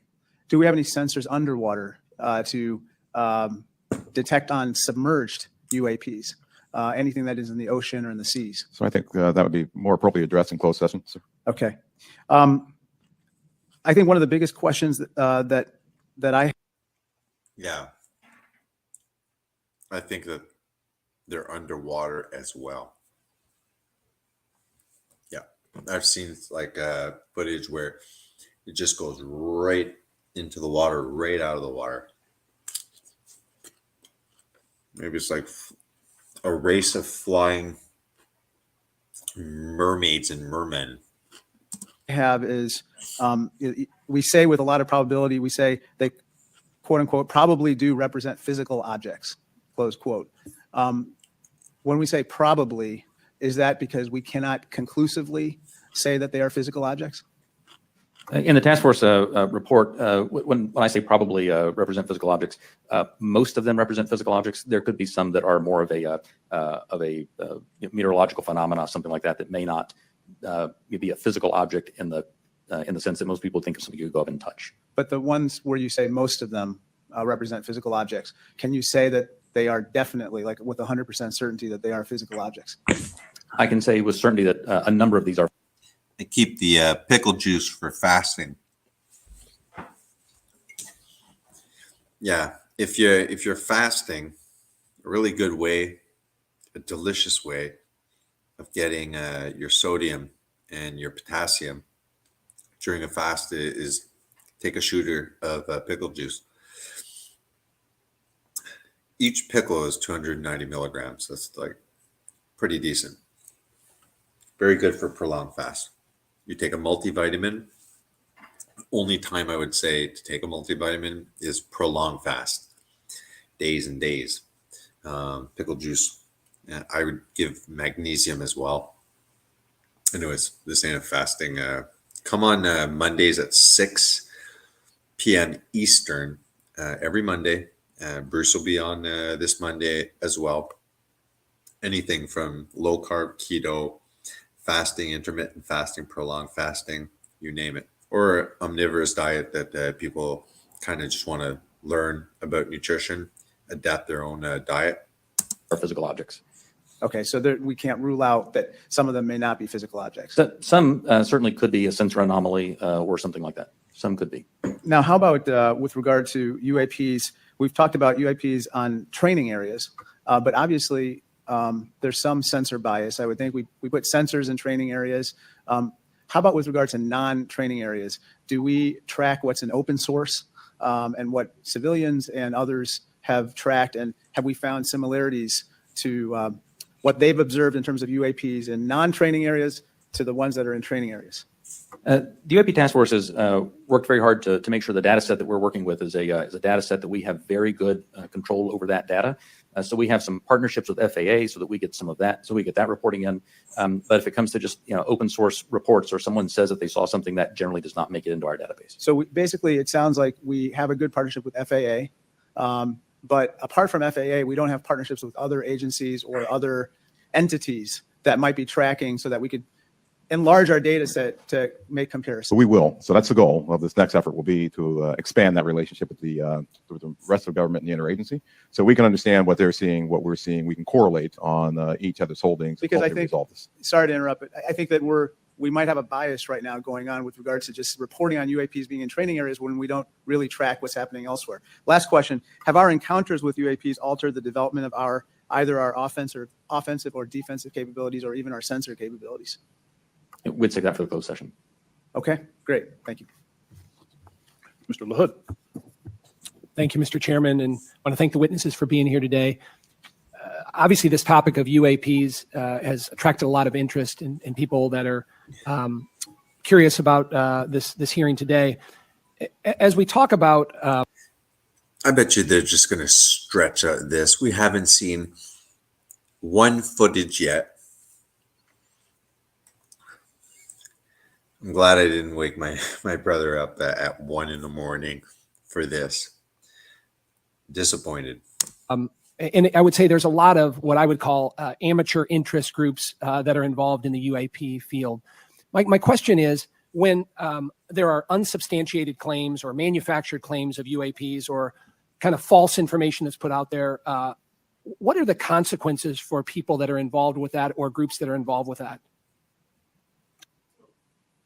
So one of the concerns that we have is that there are a lot of individuals and groups that are putting information out there that that could be considered to be somewhat self-serving.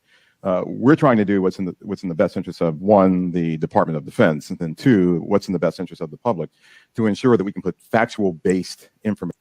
Well, like definitely, it's pretty concentrated, Margaret. Yeah, I agree. The sodium, chill out with it. Well, usually like just a shooter or two.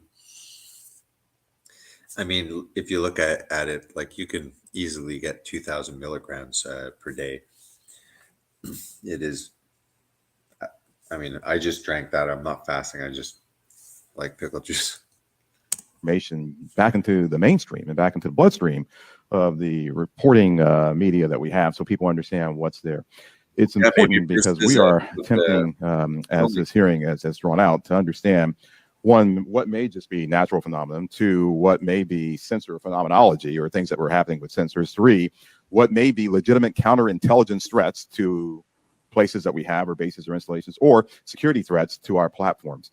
And anything that diverts us off of what we have with the resources that have been allocated to us send us off in these spurious chases and hunts that are just not helpful. And they also help, that way they also contribute to the undermining of the confidence that the Congress and the American people have that we are trying to get to the root cause of what's happening here, report on that, and then feed that back into our national security apparatus so we are able to protect the American people and our allies. So it is harmful, it is hurtful, but hopefully if we get more information out there, we'll start to lessen the impact of some of those spurious reports. So just taking that a step further, so that misinformation, false narratives, manufactured, so what are the consequences? Are there legal consequences? Are there examples that you can give us where people have been held accountable by this misinformation or disinformation? I can't give you, any examples where somebody's been legally held liable for putting something out there, but well, I guess what's the deterrent from people engaging in this activity?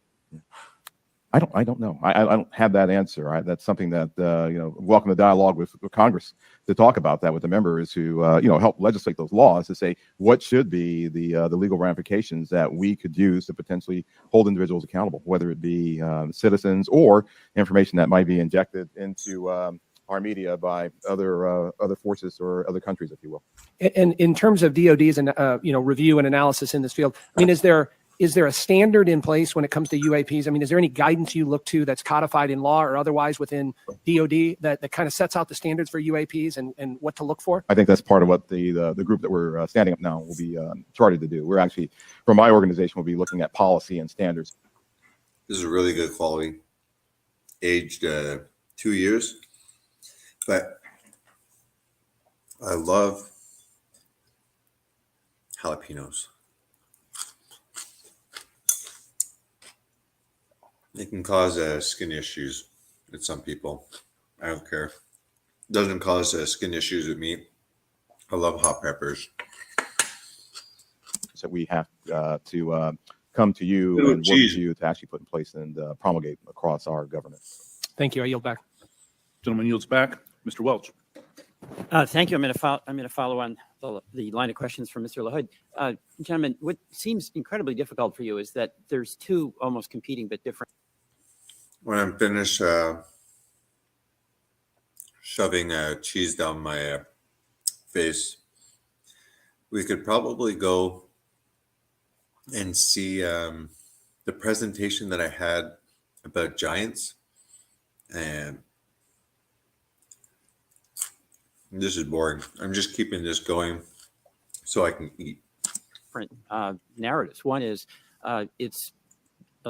no one knows whether there's extraterrestrial life. It's a big universe, and it would be pretty presumptuous to have a hard and fast conclusion. And then if there is, it's not beyond the realm of possibility that there is some exploration coming here.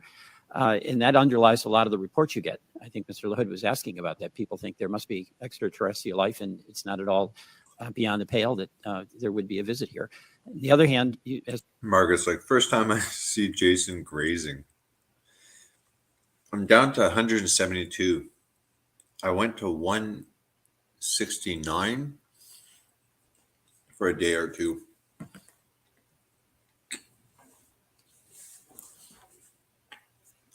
Sorry. Man. Yeah.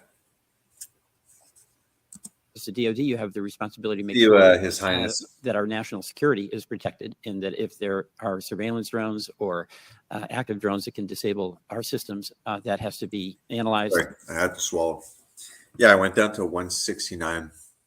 I actually lost quite amount of weight because there's just stuff that a lot of things have financially improved and stuff like that, but this is just recent, and I was so stressed that I had no appetite, so I was literally like fasting for a couple of days at a time, having a small like something keep on going, but I wasn't purposely doing it. I was just like, I'm used to eating when I'm hungry, and sometimes that's like most of the time it's one meal a day. Sometimes I'll skip a day, eat the other day. I just follow my hunger, but I was just so like tense and stressed. I had zero hunger, so I really lost a lot of weight. At the start, I'm like, hey, this is great. It's one of the perks of being stressed out of your mind, you know, kind of thing. But to be honest, like I still have some like the stomach and the back here, which is like crazy at 170. So I started just with the dumbbells, just doing, you know, bicep curls and then extensions for the triceps. I have a horrible shoulder. I don't know why, but anytime I go like this, it really kind of hurts. But I'm still like trying to do like my shoulders and go like this, limited movement. I'm going to grab the dumbbells and do some like, you know, lunges, and also like great, you know, not too much, but gradually hold more and more weight and just like carry the heavier dumbbells around, just anything that I can just regain all the muscle that I lost. But even doing some push-ups, it hurts the surgical area. It has to be stopped.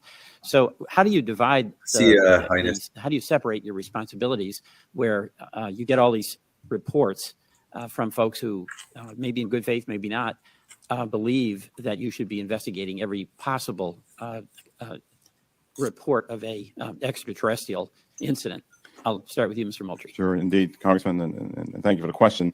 It's important that we, as a part of this effort, really build out the relationship that we have with others, including NASA, and for the reasons that you just pointed out. So there are elements in our government that are engaged in looking for life in other places, and they have been doing that for decades. They've been searching for extraterrestrial life. There are astrobiologists who have been doing this too. We're a part of that same government, and so our goal is not to. This has been live for 13 hours, half a day. Let's fast forward it a little bit. You'll see like 6 hours later, exact same thing probably.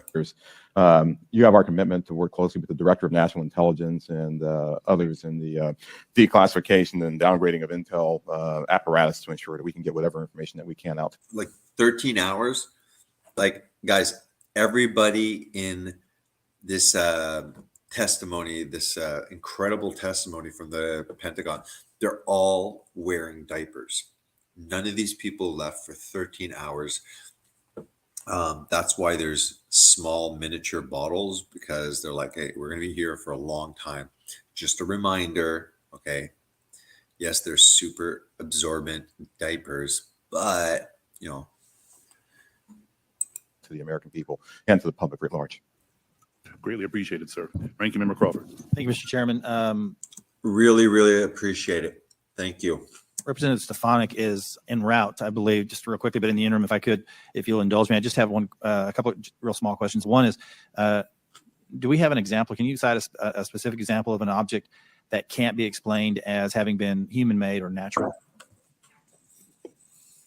I mean, the example that I would say that is still unresolved, that I think everyone understands quite well, is the 2004 incident from Nimitz. We have data on that, and it simply remains unresolved. Does not mean it resolves to being something, right, that is easily explainable or difficulty, or well, obviously it resolves to being something that is difficult to explain. But I can't point to something that definitively was not man-made, but I can point to a number of examples in which remain unresolved. Gotcha. With regard to videos that have appeared in open source channels, for example, the Tic Tac video, does AIMSOG maintain control of videos, and how do you prevent leaks of potentially classified videos or other material? So the AIMSOG, as we establish that organization, we will have a process for classified and compartmented holdings, and we will find a way of getting positive control over those. We have our sensitive access programs and special access programs that allow us to put what we call SAPs around things, and then there's controlled access programs that allow us to put caps around things. So we'll have that in place. Our goal will be ensuring that we're sharing that with the appropriate analysts and the appropriate exploiters, if you will, who can look at that data too. What we don't want to do is bring something into a DoD database or a DoD holding and then have so many wrappers around it, it's not available to those who really need to look at it and to exploit it. And that's one of the reasons we're establishing relationships with the interagency, with the IC and others to be able to do that, sir. But we will do our best to maintain positive control over the materials that we have within our holdings. Thank you. Chairman Schiff. My name says it's Thank you, Mr. Chairman. Just going back to the 2021 report, under the category of UAP appear to demonstrate advanced technology, those 18 incidents in which some of the UAP appear to remain stationary, winds aloft, move against the wind, maneuver abruptly, or move at considerable speed without discernible means of propulsion. It goes on to say, in a small number of cases, military aircraft systems processed radio frequency energy associated with UAP sightings. I couldn't tell from that whether that small number of cases was a part of the subset of 18. That is, among the 18, which appeared to move with unusual pattern or flight characteristics, did some of those also emit radio frequency energy? I would have to check with our UAP task force on that. Why do you have to check? Guys have been here for 13 hours.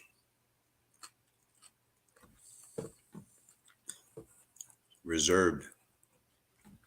I believe, without getting into specifics that we can do in the closed session, at least some that we have detected RF emissions from were not behaving oddly otherwise. And the significance of measuring that radio frequency energy is what? That we suspect that this was some form of aircraft in which there were radio transmissions. The biggest thing that you're looking for there is any indication of an effort to jam whatever sensors that we may have looking at it. But I would also add to that radio frequency, as you know, Congressman, is used to control. Yeah, this guy, I can't listen to him anymore. He's useless. How long does he stay? Are you serious? This whole thing is almost just them. Oh, look, it's exciting. They're going back to that picture. Great. sure that one, our systems are calibrated to actually be able to collect on the objects. You know, our sensors today they're calibrated for specific things. We want to make sure to calibrate it for things of this nature, things of this size, things of this velocity, if I can use that term. We want to make sure that once we have that data is stored in some standardized method that we can then extract and that we can feed into our system real time. So we do not want this to take some prolonged period of time. Talks. Nothing is said. Nothing for these kind of situations. The specifics, Junior. Specifics. For us to get that data. But our goal is absolutely to have that high fidelity information that we get from all sensors. And we want to be able to integrate that with what we may have off of ground-based sensors. So whatever we may have on a platform, whatever we may have on the ground, whatever we may have from other sensors that we may have in different domains. We want to be able to integrate that all and get this Everywhere. picture as we would, as I said, with any other unidentified objects or things that we are tracking as a part of our normal intelligence responsibilities. Then go. Thank you. Last question, Mr. Bray. If you would, I'm a Navy pilot. I've encountered a UAP. Walk me through the reporting protocol once I see something that I think needs reported.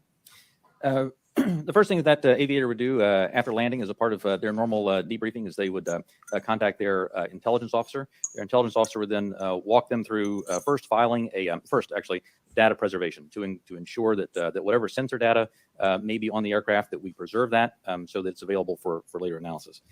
Second, they would actually fill out a form that includes details like where they were operating, altitudes they were operating, speeds, what they observed, whatever sensor data they may have recorded from that, and then that report is filed. It goes two places. One, it goes through the operational chain of command, so that operational units are aware of what's being observed, and also to the UAP task force, so that they can take that data, database it, and quite often have individuals from the task force contact the aviator and ask them additional questions if there were things that weren't clear in the report. That then goes into a database where we begin to compare it with other observations that we have. Again, comparing for locations, comparing for altitudes, speeds, shapes, if any RF emissions were detected from the platform, all of that, so that we can try to reach some conclusions on that. Thank you. You're back.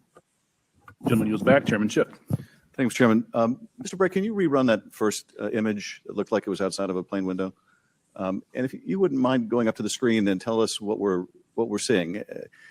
Not that you can necessarily tell us what we're seeing, but explain what we should be looking at in that first image. Absolutely. And Alexi, what I'll ask is if you can stop it at a certain point.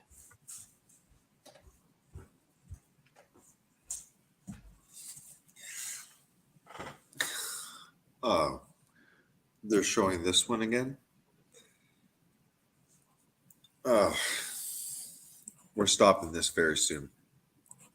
6 hours into it, they've accomplished nothing, and they keep. And are we looking outside of a civilian aircraft window? Is that what we're looking at? Like, show my brother's stuff. Like, hey, look at my brother's stuff.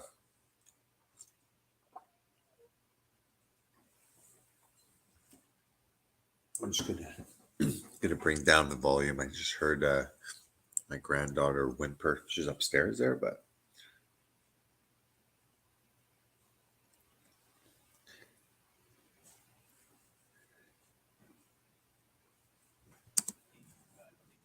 okay.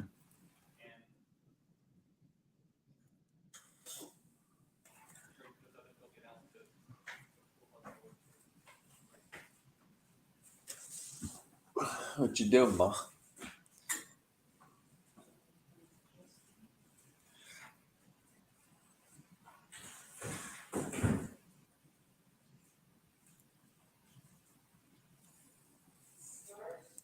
Just give me a second. I do.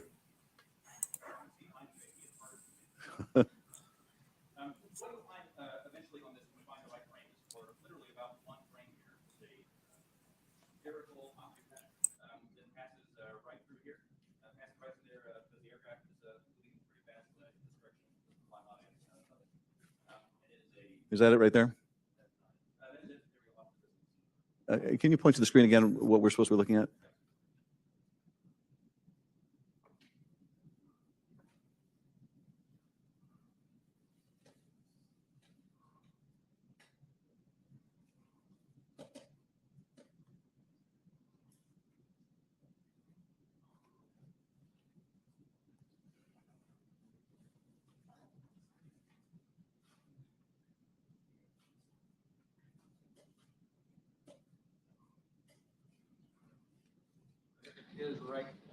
Okay, if you could stop that frame. No, that's not the one.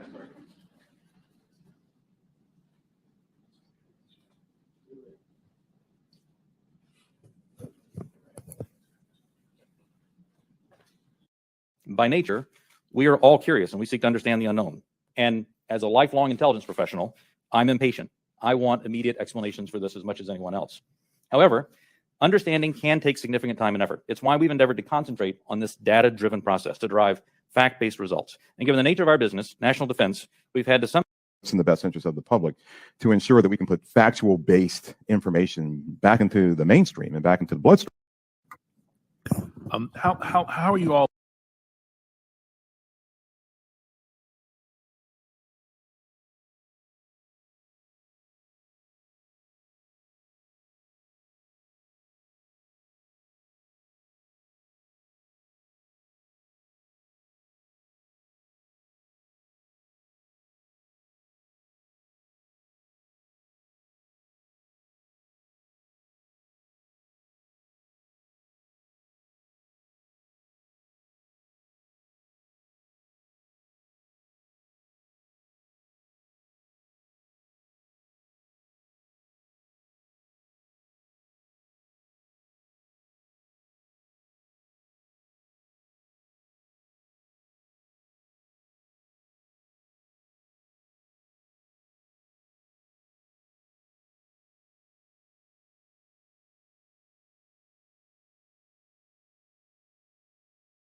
Thanks for letting me know, Margaret.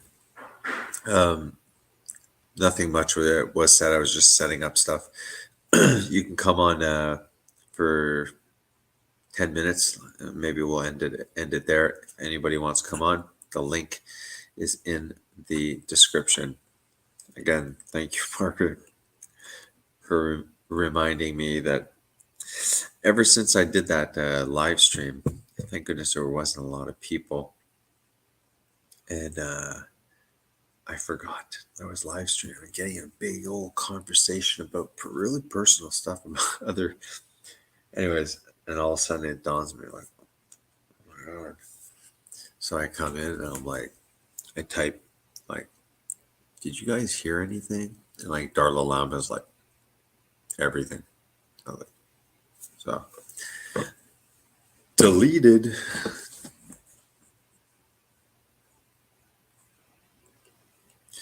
All right, let's see. There it is.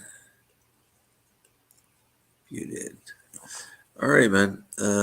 I will just show you this quickly. There is a good. Actually, I'm going to show you. I'm just going to share a screen. Hey, don't act up. All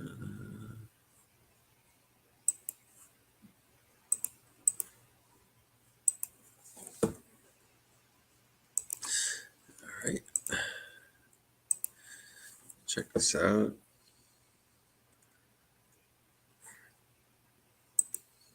Before doing that.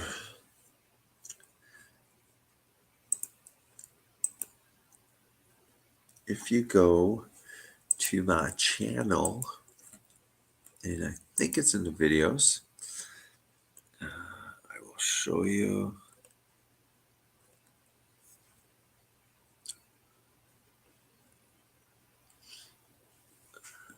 Wait.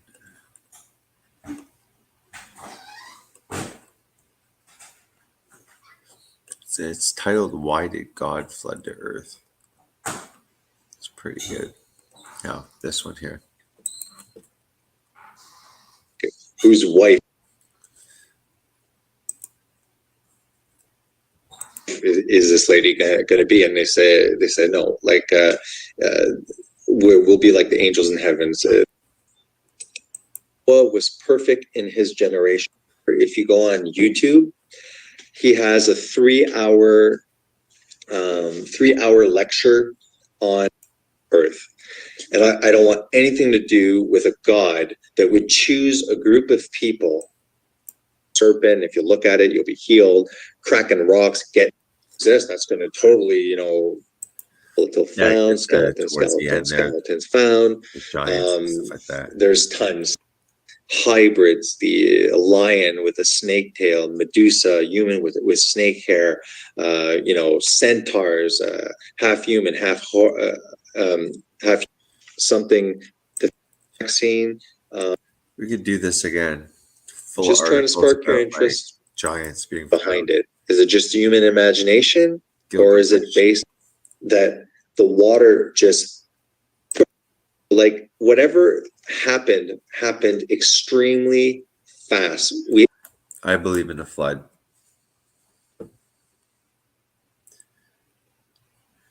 In my opinion,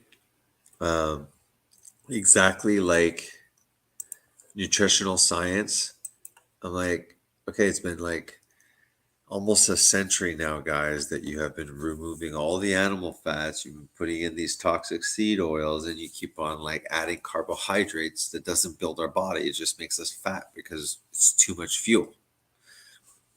So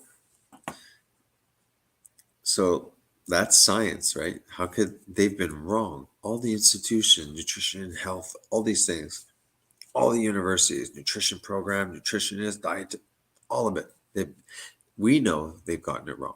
But when it comes to other, specialties, no, they got it right.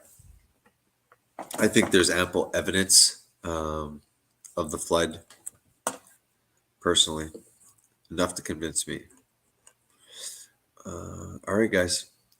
No one wants to come on and talk with me, then I'm leaving too. All right, have a good night, guys. We'll look at the presentation over here maybe another time. I may as well just show it to you quickly before we sign off, because I'm starting to get tired and looking cross-eyed. There you go.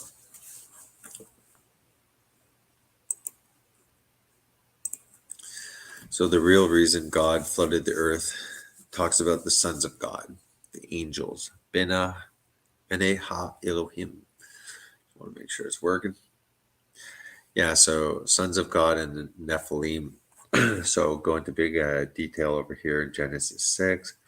When human beings began to increase in number on the earth and the daughters were born to them, the sons of God saw that the daughters of humans were beautiful, and they married any of them they chose. Then the Lord said, my spirit will not contend with humans forever, for they are mortal. Their days will be 120 years. That's for another story. The Nephilim, the giants, were on the earth in those days, and also afterwards, when the sons of God went to the daughters of humans and had children by them. They were the heroes of old, men of renown. Yeah, the Hercules. Jeez, I got a huge fly. Yeah, Hercules and stuff like that. Great men of renown. The Greeks and their pantheon. So I go into that a bit. Go into explaining, examples here. When the morning stars sang together and all the sons of God shouted. Now there was a day when the sons of God came to present themselves before the Lord, and Satan also. So, I mean, these are not like just humans here. I mean, they're in a throne room. They're presenting who can present themselves in front of the Lord. Angels, all sorts of Elohim, but not man. Not man yet. Starting to look cross-eyed here. Anyways, go into a little bit the book of Enoch. Over here it says, and the angels who did not keep their position of authority, but abandoned their dwelling, their proper dwelling, these he has kept in darkness, bound with everlasting chains for judgment on that great day.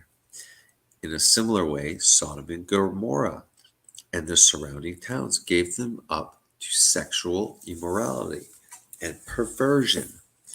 They serve as an example to those who suffer the punishment of eternal fire. So let's break this down a bit. The angels, they didn't keep their positions of authority, but they abandoned their proper dwelling. Okay? Don't do that to me. So these people, these angels, didn't keep their positions of authority. They abandoned their proper dwelling, which is heaven. These angels, he has kept in darkness, bound with everlasting chains for judgment on the great day. Notice how Jude now is going to be talking, and he'll say, in a similar way, Sodom and Gomorrah and the surrounding towns gave themselves to sexual immorality and perversion. So why are they tying that? Like, why are they talking about the angels that left their authority, their proper dwelling? They're kept in darkness and chained to the, until judgment day. And in a similar way, so that they're telling you in a similar way. So in a similar way, Sodom and Gomorrah and the surrounding towns gave themselves up to sexual immorality and perversion. Another reason why these are male, angels are male, and they were doing perverted things, just like in Sodom. Actually, when he was in Sodom, the men were running after the two angels, and I think that they really thought that these were angels. I think they were aware, and that's why they wanted to knock down the door to have sex with the angels or something. That's why he says, like, for this reason, women ought to have authority over her own head because of the angels. The angels, I guess, love long hair. Here we look at many passages. These are just a few, but about the angel-human offsprings, these hybrids. Here in Numbers, there also we saw the Nephilim. The sons of Anak are part of the Nephilim. And we became like grasshoppers in our own sight, and so we were in their sight.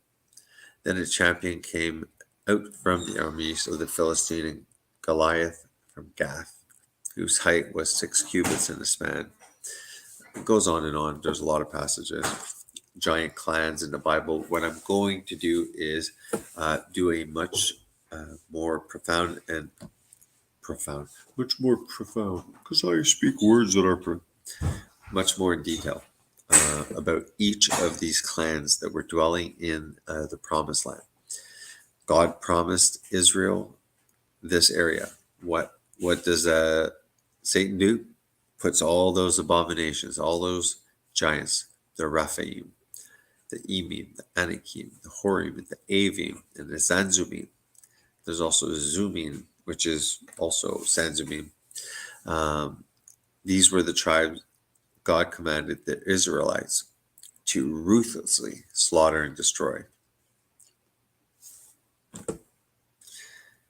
The Emin, a large and numerous people, as tall as the Anakim, had formerly inhabited it.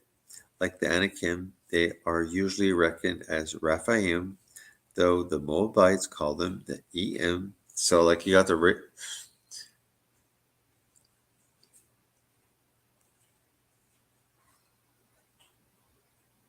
sorry.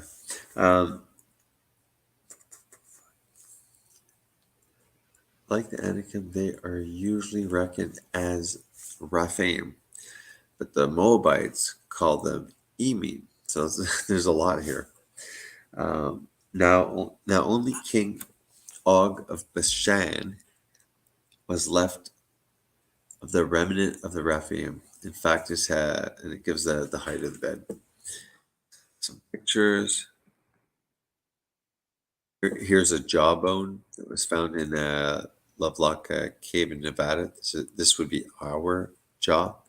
Give you an idea. DNA manipulation is what I suspect.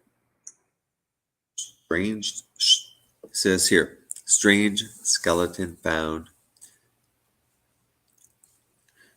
Find giant skeletons. 3 skeletons of olden giants are discovered. Giant skeleton, 8 feet tall. Oh, 18 feet tall in Austin, Texas. I'm gonna have to go back to that one. That's crazy. Here are the elongated skulls. These abominations. We have Egyptians as well that are part of these alien human hybrids. So they really, in a way, were demis. We see a big group here. And as you know, because people like to mimic their idols, my idol is Jesus, so I'm going to try and mimic him. But if you look at this, the head binding is a way of trying to create this. The thing is that head binding doesn't change the volume of the head. Look at the size of that skull. This one even has red hair still. And the giants supposedly have red hair and 6 toes and 6 feet and double row of teeth. I think that's what it is. You see here, see.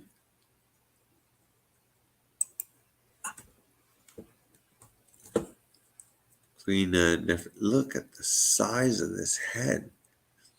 Guys, there was wacky stuff going on. Look at these little critters here sitting on mommy's lap.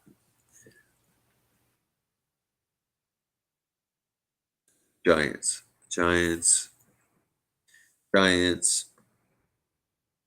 as big as giraffes. Flood traditions. These are the green boxes are full representation of the biblical idea.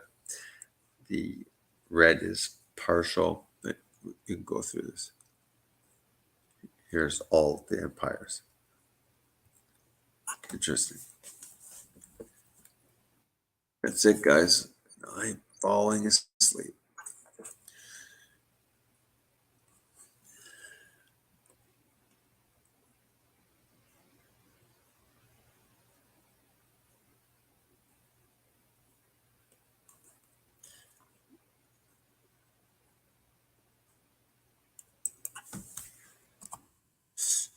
All right, guys.